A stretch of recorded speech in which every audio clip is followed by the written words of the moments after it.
जुन्नर तालुका शिवनेर शिक्षण प्रसारक मंडळ जुन्नर, श्री शिव छत्रपती महाविद्यालय जुन्नर, राष्ट्रीय सेवा योजना विभाग आयोजित युनेस्कोच्या त्या उपक्रमाच्या अंतर्गत सध्या आपण जुन्नर शहराच्या उत्तरेस असणाऱ्या शिवनेरी गडावरती आहोत. जुन्नर आणि पैठण असा एक व्यापारी मार्ग खूप प्रसिद्ध होता.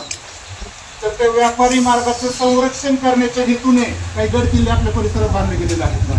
म्हणून जुन्नरला फार प्राचीन सांस्कृतिक ऐतिहासिक वारसा लाभलेला आहे, कृपया विसरू नका.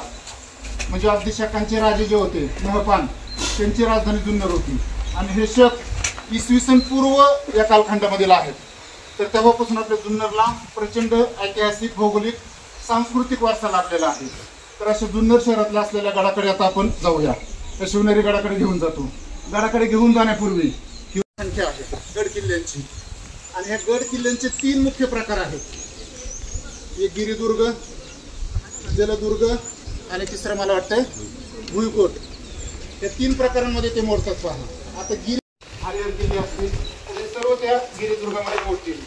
जलदुर्गाचा विचार केला तर मला वाटतं आपल्याकडे एकमेव किल्ला कोणाचा राष्ट्रीय परिचयाचा आहे. कोणता? मुरुडजंजिरा. तो जलदुर्गामध्ये मोडतो. आणि भुईकोटमध्ये अहमदनगरला तसा अहिल्यानगर असं नामकरण केलेलं आहे. चाकणचा एक आहे. तर अशा किल्ल्यांची यादी त्याच्यामध्ये आहे. तर शिवनेरी जो मोडतोय तो मोडतोय गिरिदुर्गामध्ये. आता ज्यावेळेस एखाद्या गडाची माहिती अभ्यासायची असेल तर त्याचे निकष ठरलेले असतात, हेतू ठरलेले असतात की गडाचा अभ्यास कसा करायचा, गड कसा वाचायचा. म्हणजे पर्यटन म्हणून तर त्याला महत्व असतंच, मात्र गड वाचत असताना कोणकोणत्या मुद्द्यांच्या अनुषंगाने तो वाचावा लागतो. तर गडाचा इतिहास पाहावा लागतो, गडाचा भूगोल पाहावा लागतो, गड कशासाठी बांधला त्याचे हेतू पाहावे लागतात. त्याचबरोबर त्या गडावरचं स्थापत्यशास्त्र, गड बांधत असताना कोणकोणते साधनं वापरली, दगड असेल, माती असेल, बाकीचं साहित्य असेल, स्थापत्यशास्त्र कोणकोणत्या राजवटीच्या कालखंडातील आहेत, त्यावरती शिल्प कोणते आहेत, इत्यादी सर्व घटकांचा विचार करावा लागतो. गडांवरची महत्वाची ठिकाणं कोणती हे पण आपल्याला अधोरेखित करावं लागतं. तर सर्वात प्रथम घेऊन जातो गडाच्या इतिहासाकडे. आता गडाचा इतिहास पाहत असताना शिवनेरी गडाचा उल्लेख मी तुम्हाला सांगितलेला आहे की इसवी सन पूर्व 1ल्या शतकापासून अगदी आढळतोय. मात्र तरीही आपल्या महाराष्ट्रामध्ये काही राजघराण्यांची राजवट या गड किल्ल्यावरती आपल्याला असलेली पाहावयास मिळते. म्हणजे त्या काळात त्या घराण्यांनी शिवनेरी किल्ल्यासह जुन्नरवरती वर्चस्व प्रस्थापित केलेलं होतं, स्वतःची सत्ता स्थापित केलेली होती. मग अशी राजघराणं कोणकोणती? तर अगदी मी तुम्हाला शकांपासून उल्लेख केलेला आहे. त्यांचा कालावधी आहे इसवी सन पूर्वचा. त्याच्यानंतर दुसरं तर यादव नावाचं एक राजघराणं आहे. तिथे तुम्हाला इसवी सनाचं 11वे ते 12वे शतक आढळतं, 13व्या शतकापर्यंत. आणि त्यानंतर सुलतानी बहामनी म्हणजे मोगल राजवट 14व्या 15व्या शतकात सुरू झालेले आहे. आणि अगदी 16व्या शतकाच्या नंतर मराठी शाहीचं एक राजघराणं खूप प्रसिद्ध असं, त्याचाही आपल्याला अभ्यास करता येतो. तर अशा किती 5 ते 6 राजघराण्यांनी या जुन्नर किल्ल्यावरती स्वतःचं वर्चस्व प्रस्थापित केलेलं आहे, कृपया विसरू नका.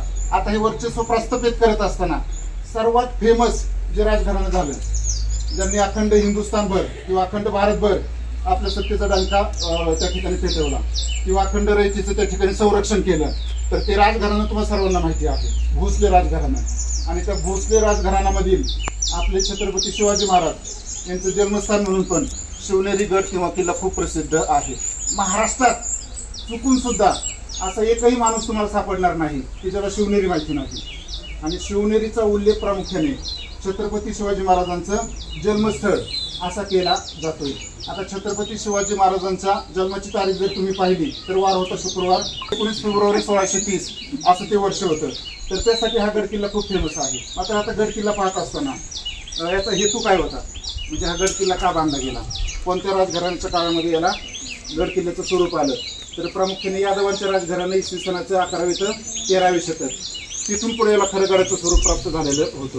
आणि इथून पुढे आता गड पाहत असताना या गडांवरील काही महत्त्वाची ठिकाणं आहेत, त्यांचाही आपण अभ्यास करणार आहोत. महत्त्वाच्या ठिकाणांपैकी पहिलं ठिकाण आहे की गडाला एकूण 7 दरवाजे आहेत. तर त्या 7ही दरवाजांचा अगदी बारकाईने आपण अभ्यास करणार आहोत, अगदी क्रमाने. आणि ते 7 दरवाजांमधूनच आपण कडेलोटपर्यंत पोहोचलेला असतो. हा झाला एक भाग.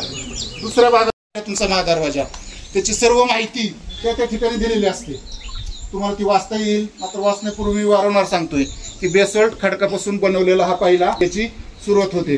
आता इथून पुढे आपण जाऊया आणि दरवाजेचं निरीक्षण करत असताना मी वारंवार सांगतोय त्याच्यावरची आपल्याला शिल्प पाहायची आहेत. आणि ती शिल्प त्या राजवटीशी आपण जोडून घेऊया की कोणत्या राजाच्या काळामध्ये ती बांधली गेलेली. मला वाटतं आपण मार्गक्रमण करायला पुढे काही अडचण नाही. कोणाला माहिती ऍड करायची असेल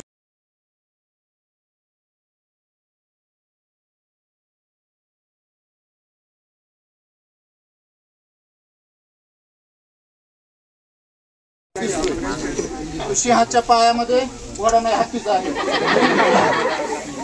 इकडे पण पहा, इकडे 2 हत्ती आहेत.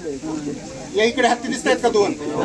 आणि दुसऱ्या एका पायामध्ये 2 डोके असणारा गरुड सारखा एक काल्पनिक प्राणी दिसतोय. त्याला गंडभेरूड असा शब्द प्रयोग केलेला आहे. काल्पनिक प्राणी गरुडासारखा. डोकी किती? 2. आता साधा प्रश्न येतो की अशी शिल्प आपल्या महाराष्ट्रात इतरत्र कुठे आढळतात का? तर उत्तर आहे होय. हा दरवाजा जो बांधला गेला त्याचं शतक होतं इसवी सन 11वे ते 12वे शतक. कारण त्याच काळामध्ये यादवांची सत्ता या किल्ल्यामध्ये होती आणि जिथे जिथे यादवांची सत्ता होती तिथे तिथे तुम्हाला सेम असे प्राणी दिसतात, म्हणजे ते आहेत. आता पहिला दरवाजा जर पाहिला तर पहिल्या दरवाजावरती अशी शिल्प तुम्हाला दिसत नव्हती. मी वारंवार सांगतोय की तो दरवाजा अलीकडच्या कालखंडामध्ये तयार केला गेलेला आहे. त्याची डागडुगी केली, खराब झालेला होता, बेसॉल्ट वापरला गेला, काळा कुट्ट. हा मात्र जसा प्राचीन दरवाजा आहे तसाच टिकून आहे, हे कृपया विसरू नका. बाजूला 2 बुरुज पण दिसत आहेत, तिथून तुम्हाला वरती जाता येईल. आता या बुरुजांचा उद्देश टेहाळणी करण्यासाठी होतो, हेही कृपया लक्षात घ्या. शत्रू जर आक्रमण करणार असतील किंवा हल्ला करणार असतील तर ते पाहता येतं इथून. आणि मी वारंवार सांगतोय ही नैसर्गिक तटबंदी आणि त्याचबरोबर मानव निर्मित असलेली तटबंदी दिसते का? म्हणजे त्या काळात बांधलेली भिंत आता त्या काळात थोडंसं जाण्याचा प्रयत्न करा, म्हणजे मी थोडासा यशस्वी होईल की कशा प्रकारे भिंत बांधली गेली असेल. त्यासाठी लागणारे जे मटेरियल आहे दगड, तर ते याच ठिकाणी ज्या पाण्याच्या टाक्या आहेत तिथून खोदून काढण्याचा प्रयत्न केलेला होता. तर ते दगड तिथे तुम्हाला वापरलेले दिसतील. आता म्हणावं तितकं त्या भिंतीचं बांधकाम सोपं नव्हतं, मात्र बांधकाम झालेलं आहे. मग तुम्ही थोडंसं चौकस वृत्तीने त्या काळात ते बांधकाम कसं केलेलं असावं याची थोडीफार माहिती घेणं गरजेचं आहे. तर अशी काही तुम्हाला मानवनिर्मित तटबंदी दिसेल गडाची, किल्ल्याची, आणि काही नैसर्गिक मी सांगतोय जो काही तीव्र उताराचा कडा आहे तो. तर गड पाहताना या अनुषंगाने पाहत चला फक्त. आणि या सगळ्या गोष्टींचं औचित्य साधून आपण लांब जाऊ शकलो नाही किंवा जाऊ शकलो, सप्ताह असल्यामुळे शकत नाही. परंतु आपल्या जवळच असणारा शिवनेरी किल्ला आहे, त्याची सखोल माहिती, किल्ला काय आहे हे समजून घेण्यासाठी आपण गवळी सरांना आपल्याबरोबर आणलेला आहे. ते आपल्याबरोबर आलेले आहेत आणि जागतिक पर्यटन दिन हा जो आहे त्या निमित्ताने आपण या ठिकाणी सहलीसाठी आलेलो आहोत. पुढे यायला आस्ते कदम, आस्ते कदम, आस्ते कदम. महाराज, गणपती, भूपती, श्रीपती, सुवर्ण रत्ना श्रीपती, अष्टप्रधान जागृत, अष्टप्रधान देष्टित, शस्त्रास्त्र शस्त्र पारंगत, राजनिधी धुरंधर, प्रौढ प्रताप पुरंदर, क्षत्रिय कुलावतंस, सिंहासनाधीश्वर, महाराजाधिराज, योगीराज, श्रीमंत, श्री श्री श्री छत्रपती शिवाजी महाराज की जय. धर्मवीर छत्रपती संभाजी महाराज की जय.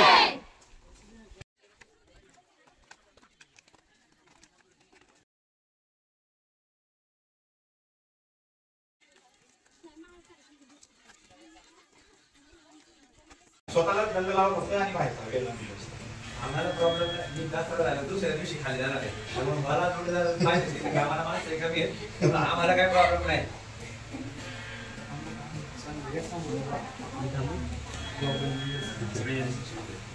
काय